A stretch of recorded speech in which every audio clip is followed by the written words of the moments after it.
Magandang araw po mga kaibigan ko. Yan. Inobserbahan ko itong aircon na ito ay gumagana ng heating mode. Kasi ngayong panahon dito sa Saudi Arabia ay taglamig. Yan. Kailangan ng customer ng heating kasi sa sobrang lamig ng kwarto. Yan. Ang aero nito ay iwan. Ibig sabihin na high pressure. Mataas ang karga. Ilang minuto lang namatay yan. 400. Nasa 400 siya. Maandar ang pano. Auto pano.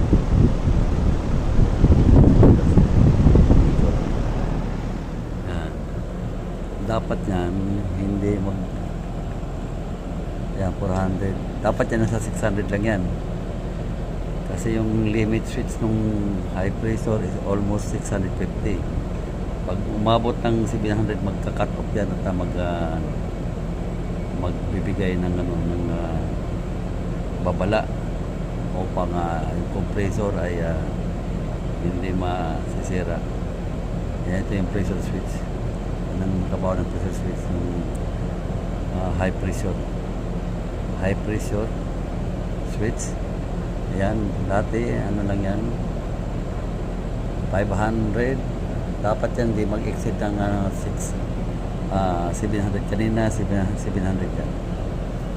Yan, dapat ganyan yan laro niyan. Pagdating ng 600, magka-cut off dapat yan. Yan, sa 11.6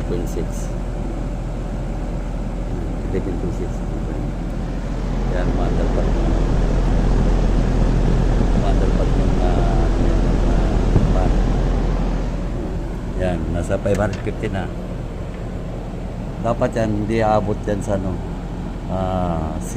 Kasi pag 700, ano yan, magtitrip yung high pressure at mag-iiwan. Yan, katulad dyan, tumataas yan. Tumataas. Dapat yan, alalayan natin yan na hindi baba ng 650. O yan. Okay? Almost 600. Automatic siya. Humihinto ng pan. Ibig sabihin, okay na yan. Yan.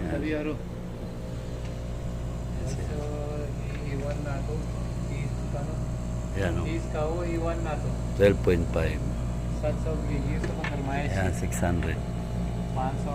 Pag umabot ng 400 dyan sa 400 yan, magkano naman yan. Aanda naman yung pan. Yung ngayon o. 600.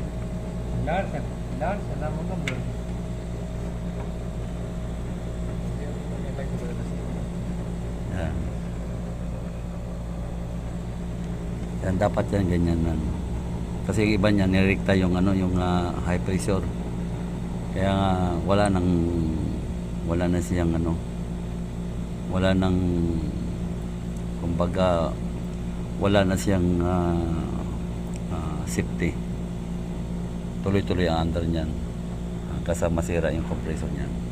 Kaya nilagyan ng high pressure switch yan para kontrolin niya yung high pressure doon sa over limit. Yan. Dating ng 400, angat yan. At pagka nag-init na yung buong kwarto ay mamamatay yan. Yan, ganyan. Yan, wala na.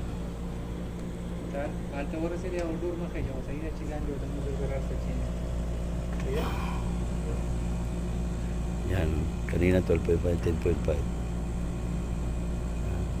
Obserbahan pa natin to. Yan. Yun naman po.